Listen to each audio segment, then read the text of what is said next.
आपको बताऊं, कोई भी व्यक्ति सोच के नहीं निकलता कि मैं आईएएस बनूंगा। मैंने मेरे जीवन में नहीं सोचा था कि मुझे इस प्रकार का मंच मिलेगा और मैं ऐसे मंच पे आके बोलूं। मैं बड़ा शर्मीले नेचर का व्यक्ति था। 12वीं तक तो ये हालात थे कि सर मुझे प्रार्थना के लिए भी आगे बुलाते थे, तब भी मेरा हाथ ऐसे करता था।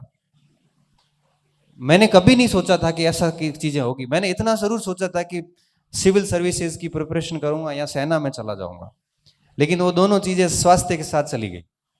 मस्तिष्क में नहीं था कि इस हायर एजुकेशन में आएंगे और आप बच्चे मुझे सुनेंगे। सब डेस्टिनी ने तय कर रखा है आप कहां जाने वाले हो।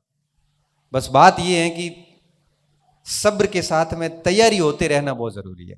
बस मेहनत करते जाओ। आप कहां पहुंचने वाले हो ये आपको नहीं पता। 4 पंक्तियां आती हैं, सुरेंद्र जी बोलते हैं तो मैं भी थोड़ी बोल लेता हूं कि ख्वाब जहां पलते हैं, ख्वाब तो आप समझते हो कि ख्वाब जहां पलते हैं मेरे, खबर वहां तक रखता हूं। ख्वाब जहां तक पलते हैं मेरे, खबर वहां तक रखता हूं। जमीन पर पांव है मेरे और नजर आसमान तक रखता हूं। जमीन पर पांव, क्योंकि डाउन टू अर्थ होना व्यक्ति को बहुत ज्यादा जरूरी है। और नजर आसमान पर रखता हूं और मंजिल से भी वादा कर रखा है मैंने मिलने का। मंजिल से भी वादा कर रखा है मैंने मिलने का। और अब देखना यह होगा कि सब्र कहां तक रखता हूं, कि सब्र कहां तक रखता हूं, क्योंकि ये बहुत जरूरी होता है। 2 महीने में कई बार आपको रिजल्ट चाहिए होता है। मैं कई बार मेरे पास मैसेज आते, सर आपका कोर्स लिया है और 6 महीने में हो जाएगा क्या?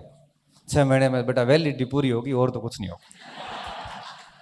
6 महीने में कोर्स नहीं होता। क्यों? क्योंकि आप किताब से पढ़ो, चाहे आप कोर्स से पढ़ो, चाहे आप गाइड से पढ़ो, एक विषय अपना समय लेता है।